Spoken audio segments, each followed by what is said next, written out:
السلام عليكم kusoo dhawo quractag videogan waa videogii afraad oo ka mid ahaa video serieski smartnal videogan waxaa ku arki doontiin maantay sidaan PCB-ga ugu dhajinayna component-yaasha waxaa kaloo arkaynaa sida nalka dhan la isugu rakibayo iyo sidaan u testayn lahayn waxaa kaloo idin tusinayaa waxyaalihii ugu dambeeyay oo aan ku daray PCB-ga iyo projectigan smartnal meesha laga heli lahaa halkan waxaad ka arkaysaa PCB-gii oo lagu soo sameeyay shirkad ku taala China marka waxaan sameeyay waxay ahayd hal PCB ayaa waxaan ku designay software-kii oo KiCad la dhahayay marka inta hal xaba soo sameyn lahaa waxaan sameeyay kuwa badan ayaan isku soo dhajiyay taasoo loo yaqaan panelization marka panelization macnaheedu waxa waaye kuwa badan PCB-yaal badan aad isku gees dhajinaysa marka dhowtina saad u jeedina kala jabsanaysa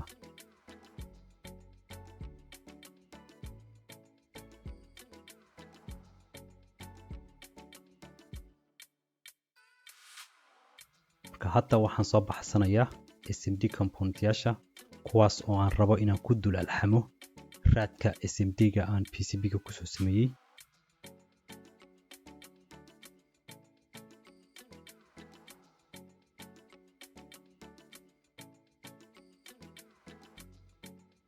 SMD component markii soldering lagu sameynayo xoogaa dhib bay noqon kartaa marka sidaas sameynaysa waxa waaye raadka PCB-ga mid ka mid ah ayaa marka hore alxamanaysa oo solder saaranaysa kadib ayaa wax soo qabanaysa SMD component-haaga kadib adigoo meeshii kulleynaysa ayaa ku dhajinaysa sidaan aan inta uga jeedin kabacdi waxaad sameynaysaa dhanka kaleeto ayaa haddana ku alxamanaysa si fudud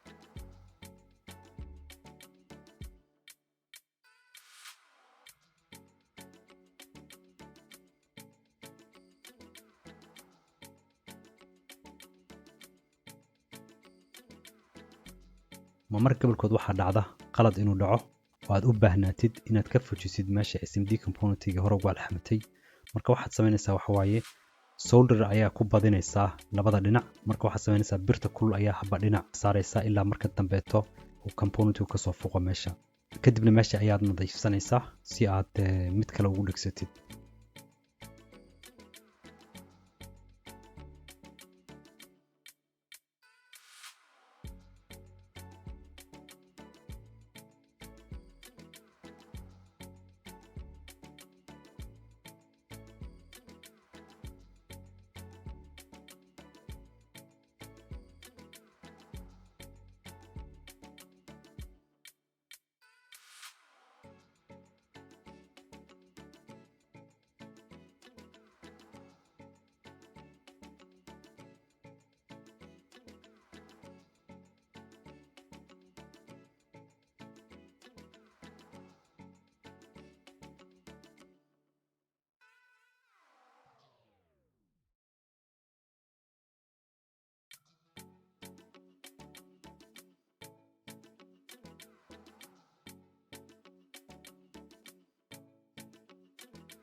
kana hadda ku dhajinayo waxaa la yiraahdaa MOSFET marka MOSFET-kan waxa waaye package-ka la dhahayo SOT 23 la dhahaa marka asaguna sidoo kale waxa sameynaysaa hal lug kaliya marka ku alxamane labada kalena dib waa alxamanaysaa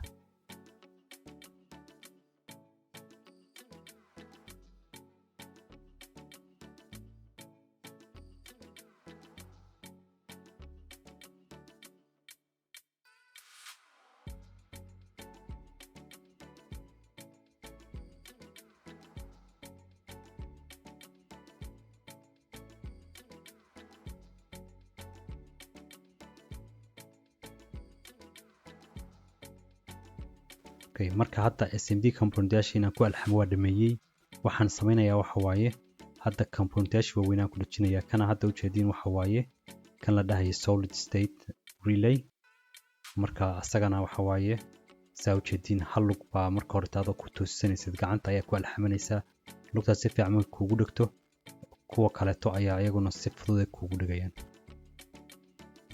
marka waxaan sameynaa waxa waaye lugaha oo dheerka oo PCB-ga aad uga soo baxayaan ka jaraya si hadhowtii uusan meel u qabsanin kana ujeedina waxa waaye kan lahay terminal block kaasoo ah meesha fiilooyinka ka soo gelinaynay powerka midkii ka soo galayay iyo midkii AC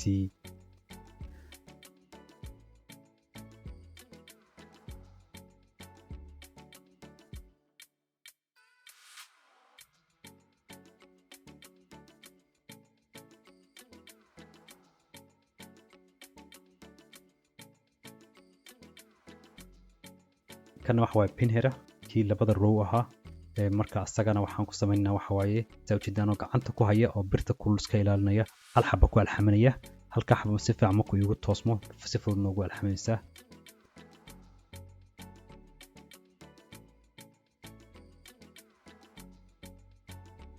labadana ujeediina waxa waaye meesha Arduino Nano uu ku fariisanayo marka waxa waaye kan ayaan ku sii dhigsanaya oo ku dhigsanaya hadhowt marka kulli ay ku dhagaan waxa waaye Arduino si fudud baan ugu dhijin karnaa hadhow marka rabno uga fujin karnaa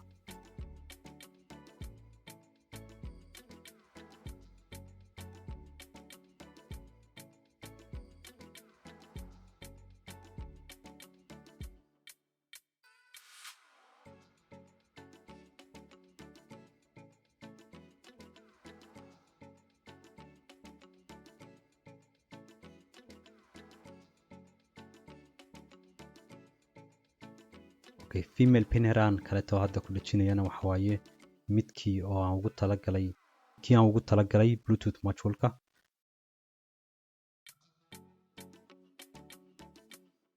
kana hadda ujeedana waxay ahayd midkii AC to DC converter ahaa oo 5 volt gana siinayay marka waxaan sameynaa marka hore fiilooyin ayaan afkooda fiiqanaya markaan fiiqdo ka bacdi waxaan soo qaadanaya kan la dhahayo heat shrink waxa waaye mid oo tuubo camal oo kor gelinaysa fiilada markaad kululeysid waxa dhacaya waxa waaye wuu soo yaraanaya marka birtii banaanayd ayuu qarinaya oo waxa waaye maadaama hadda waxyaalahan AC-ga anagoo aan isticmaalayno aad iyo aad muhiim u tahay inaan iska qarino si hadhowtii uusan dhib uusan guriga ugu keenin mase nolosha bini'aadanka halis ugu keenin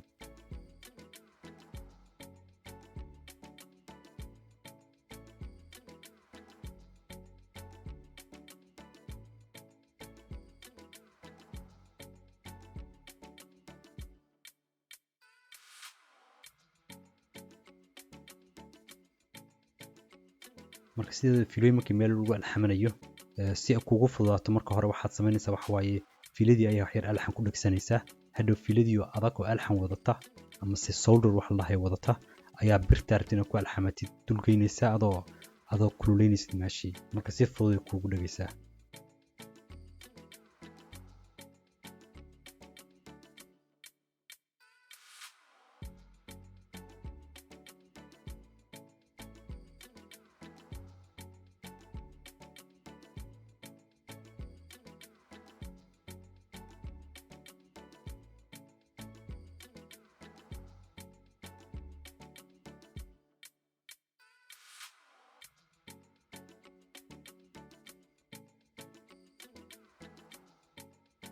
heat shrinkan markii la kuleynayo waxa la isticmaali karaa birta solderka oo birta kulul wax lagu alxanto mase lighter isticmaali kartaa lighterku uu ka fudud yahay oo ka dhaqso badan yahay laakiin asagoo dhibkiisu waxa waaye waxyaalaha kaleeto oo meelaha agtooda yaala oo plastic laga sameeyay ayaa dhalaalaya marka in la iska ilaaliyo waayo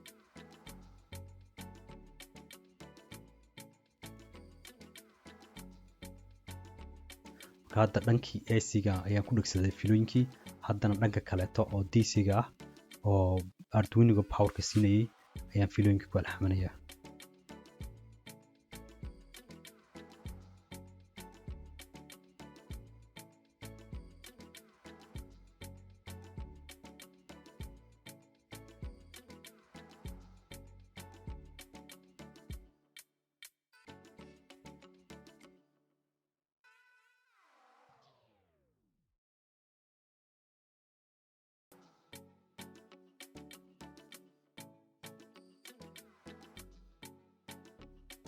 marka hadda PCB-gii component ku dhajin lahaa waa dhameeyay kana ujeedin marka waxa waaye PCB hore aan u diyaarsaday oo kii hadda aan sameynayay waxaan u sameynay kaliya inaan idin tusiyo marka laakiin kan baa hore diyaar igu ahaa nalkii ayaan kor ka soo fujiyay nalka waxaan sameynaa hadda meeshaas ujeedin waxa waaye meesha oo korontada ka soo galayso fiilada nalka oo hadda aan furayo midaas ayaa waxaan sameynayaa hal fiilo kamid ah ayaa waxaan dhex gelinayaa switchka labadiisa fiilo midka madowga iyo midda gaduudka ayaan dhex gelinayaa macnaheedu waxa waaye switchku marna waa furi karnaa marna waa xiri karnaa sidaas darteed nalkuna wuu damahayaa marna wuu daarmahayaa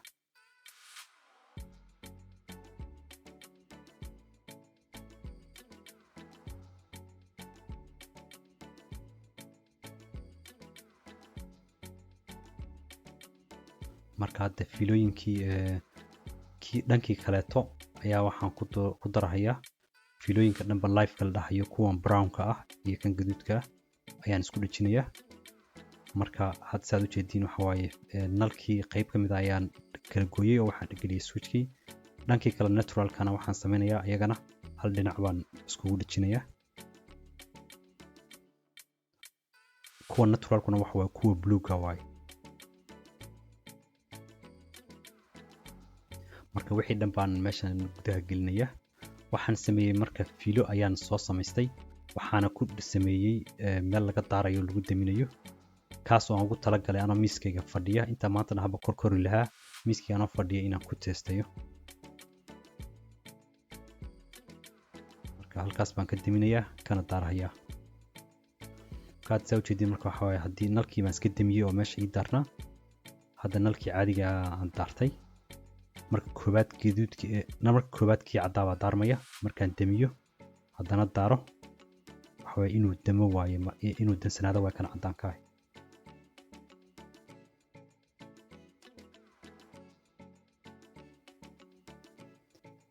marka waa kan nalkii oo asagoon kor ku dhegsaday haddana mar kalaan testeynayaa saan ugu ogaado waxa dhan inay shaqeynayaan.